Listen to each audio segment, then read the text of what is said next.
This is the METS POSTCAST, your instant game reaction for the New York Mets.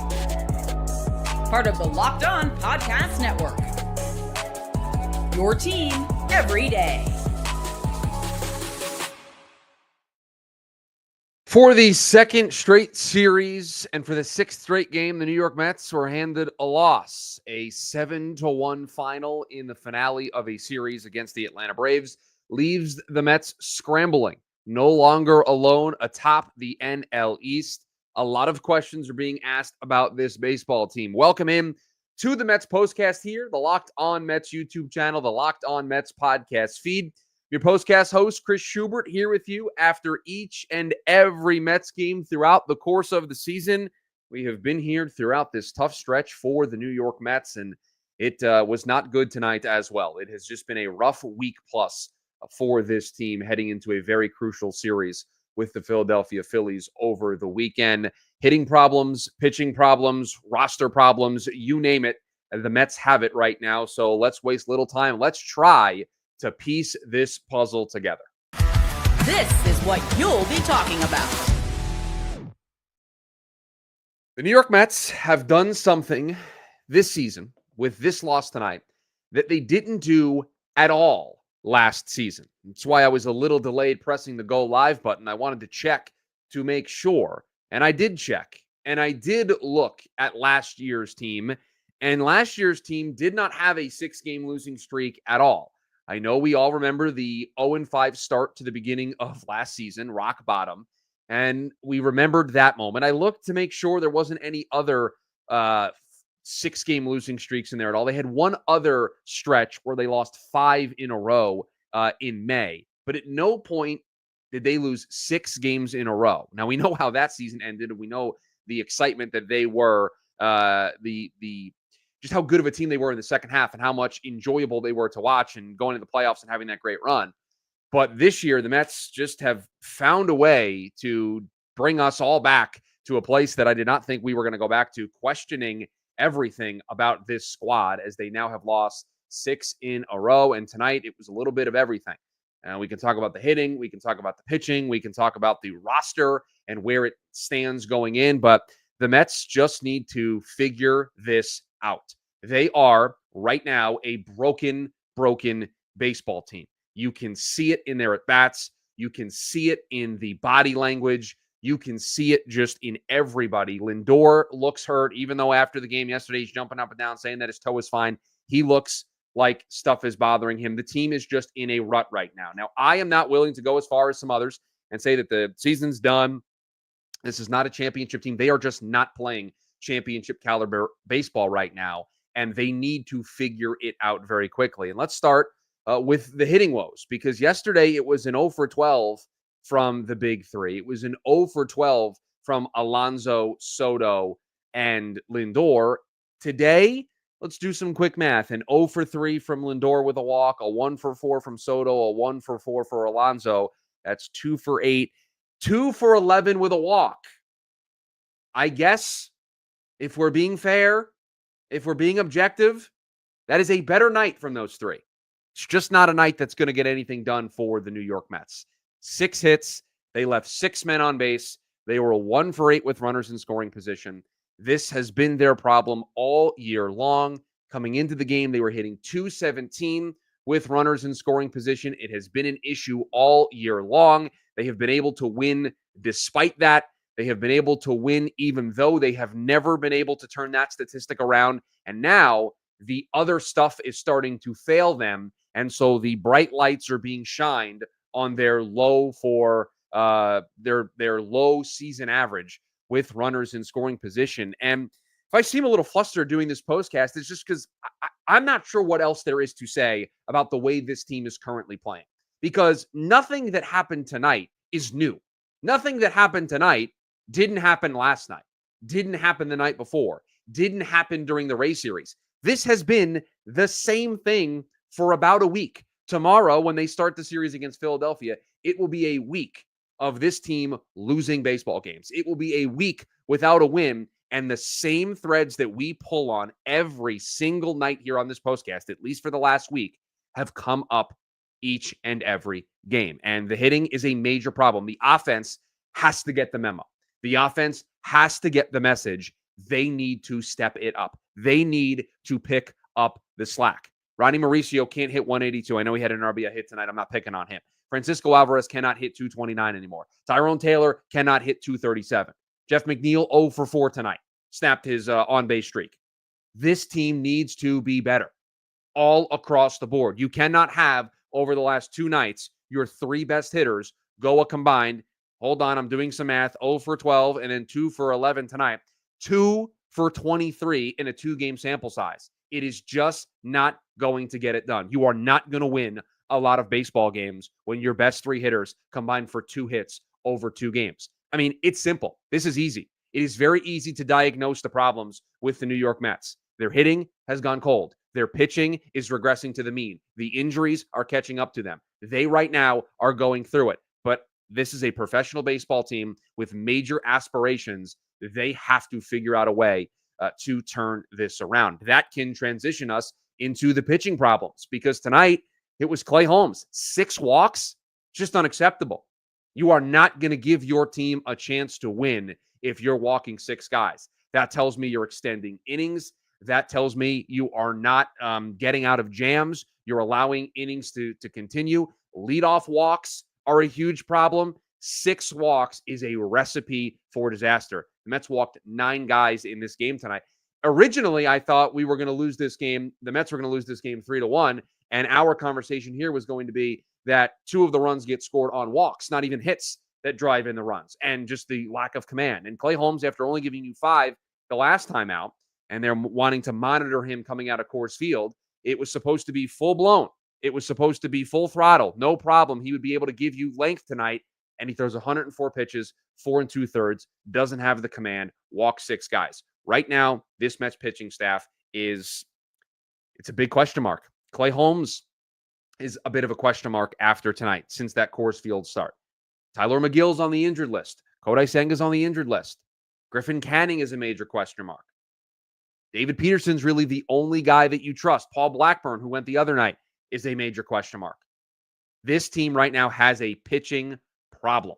This team right now needs to find some stability in their rotation. And right now they have one guy that is providing that. That is not going to get it done. And again, you cannot walk 9 guys and expect to win.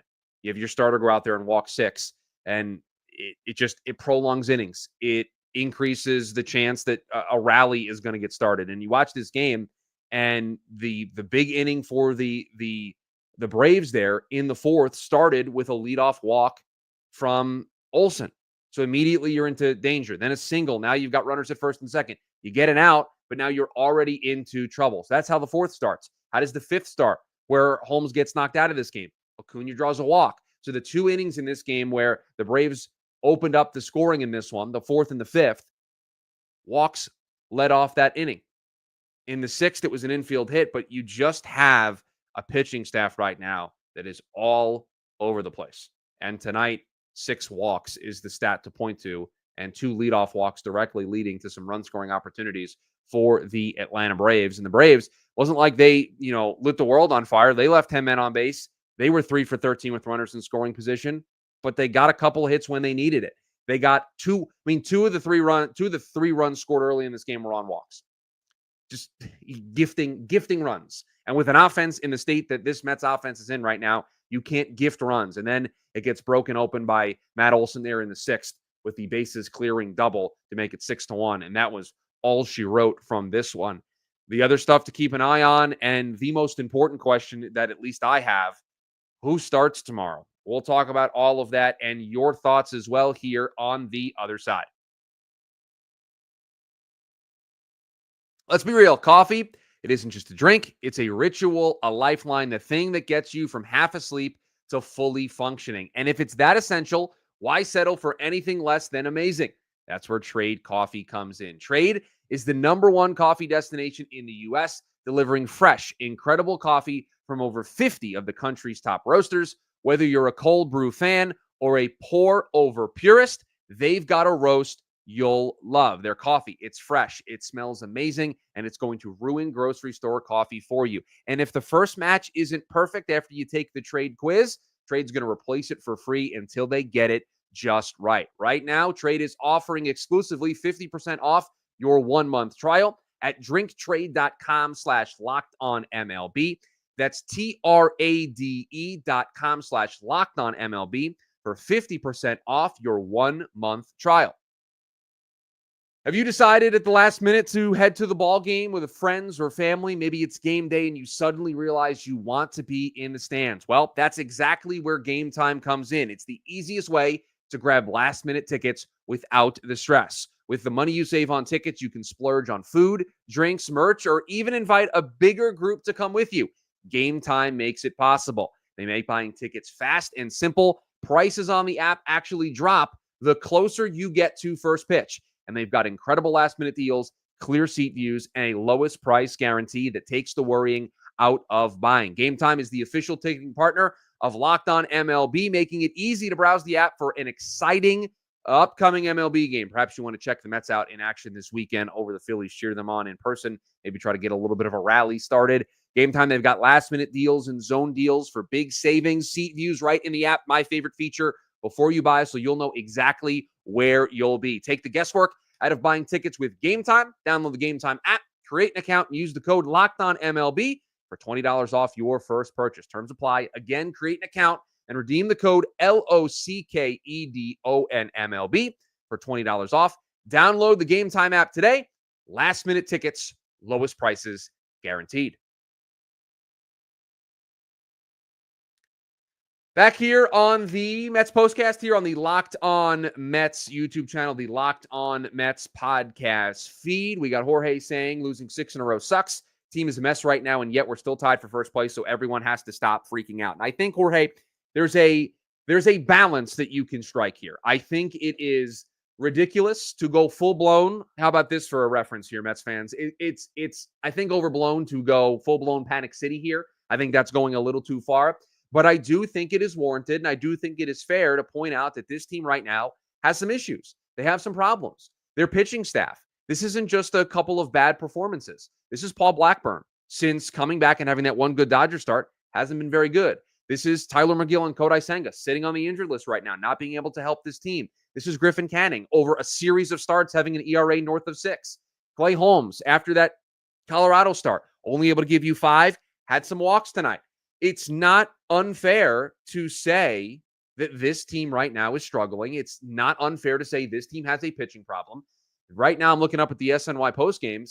The starting pitching has an ERA of 6 during this 6-game losing streak. Right now, they're not getting that quality pitching, and the problem is they don't have the reinforcements. I think that's what makes this all that even more of a problem is Frankie Montas is going to get activated into this rotation. Right now, there's not a lot of confidence that Frankie Montas is going to be able to give you a whole lot. Sean Manaea, a little bit of a ways away. So panicking, saying this team needs to sell at the deadline, saying this team's not going to be able to go far in the postseason, saying all of those things, I think that's taking it too far. But I think to take a step back, to look at this from a big picture view and say, this team has problems. This team has problems that are not easy to fix right now. And they are coming up a stretch where they've got the Phillies for 3 over the weekend, the Braves right after that. I think it's fair to worry a little bit about how quickly this is going to turn around. It will turn around at some point. I do think it is fair to wonder how long it's going to take to turn around. That leads us to the question of who is starting tomorrow?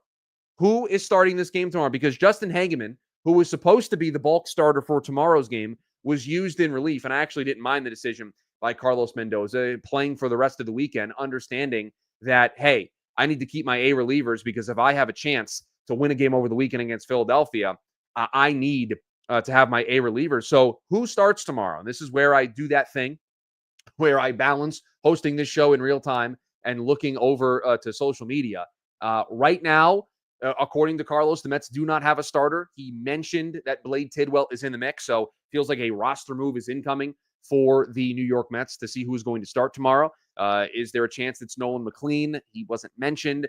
Blade Tidwell was. And Mendoza did add it is a normal start instead of it being a bullpen game. So the Mets are not going to use a Max Kranick or a Jose Butto or a Huascar Brazovan or somebody to just open and start a couple of innings and then go to the rest of the bullpen.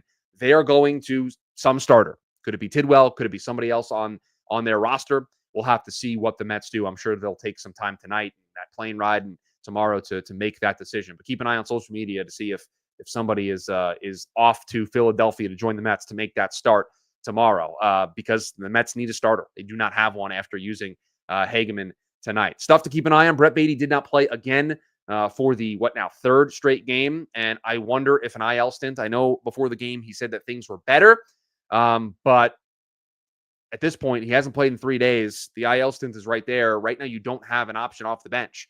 You don't have anybody to go to as a lefty bat off the bench if one of your lefty bats isn't available. So perhaps a IL stint is in Beatty's future so they can call somebody up and have another bat there. The only other lefty they had available tonight was Jared Young, so didn't have a ton of lefty options off the bench tonight. Other stuff to keep an eye on. After it was Luis Torrens yesterday, the Mets went right back to Francisco Alvarez, and they have a catching problem right now. Francisco Alvarez isn't giving you a whole lot offensively, and defensively, we saw the issues the other night. Luis Torrens, after getting that start, had a bad day in the field, had a bad day at the plate.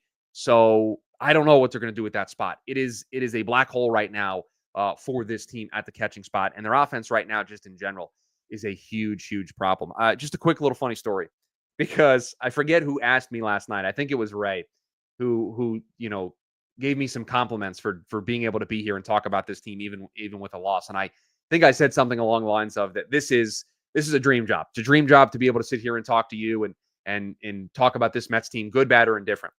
Today, while the game was going on, I had a little bit of an internet issue in the house that I was working through. So I had the game up on my phone and I was watching it. And there was a brief moment that when things kind of went sideways there, I was like, you know what? If this internet decided that it wanted to just completely go out and I'm not able to do the post-game show, maybe this one's okay, because the frustration was boiling over in real time. I'm just kidding. It was just a weak moment there while I was dealing with the internet. Plus, in addition to the Mets struggling in this game, a 6-game losing streak for New York. And you can see the writing on the wall. Phillies playing well. You worry about this thing growing. You worry about this going to 7, 8, worst case scenario 9. So there are a lot of concerns here around this baseball team. I am not going to go full-blown panic city, like I said earlier, but this team is in their own head right now. They're in their own way, and they need to figure out a way to get out of it. And I hate to boil it down and make it this simple, but it really is this simple for this team. They need to get back to taking it one pitch, one at bat, one inning at a time. They cannot make up for the 6-game losing streak in one game. They cannot get it all back. They had a multiple game lead over the Phillies in the NL East. They cannot get it back in one game tomorrow. And I think there's a case of them trying to do that here over the last couple of days. Just focus on taking care of business tomorrow night against Philadelphia, snapping this losing streak, getting back into the win column. And then from there, you can worry about digging yourself out of the hole. But the Mets right now, it's broken across the board. Hitting, pitching, their roster, just all over the place right now. They are dealing with it. And the sun will come up tomorrow. We had rock bottom last year. I'm not calling this rock bottom this year. This team will get out of it. I think we're all questioning when that is going to happen at this point. But when it does, we will be right here to break it all down. Appreciate all of you joining us here on the Mets Postcast and the Locked On Mets YouTube channel, the Locked On Mets podcast feed. If you are new here, subscribe. Turn on that notification bell so that you're notified when we go live here after each and every Mets game throughout the course of the season. You're going to want to be here when this streak gets snapped. There'll be a celebratory mood here on the Mets Postcast. If you're listening to us over in the podcast feed, come on and join us live the moment the Mets game is over. And we have our raw, live, natural, instant reaction to the Mets game. It is another tough one for the New York Mets. 6 in a row. They have now lost back-to-back sweeps, and now they are scuffling into a series with the Philadelphia Phillies. And hopefully on that plane ride to Philly, there can be some type of motivational speech given, some type of rallying cry for this team so that we can see a better version of this squad when they are in action tomorrow. But don't worry, we'll be right here to break it all down, good, bad, or indifferent. Appreciate all of you being here. And as always, have a good one, Mets fans.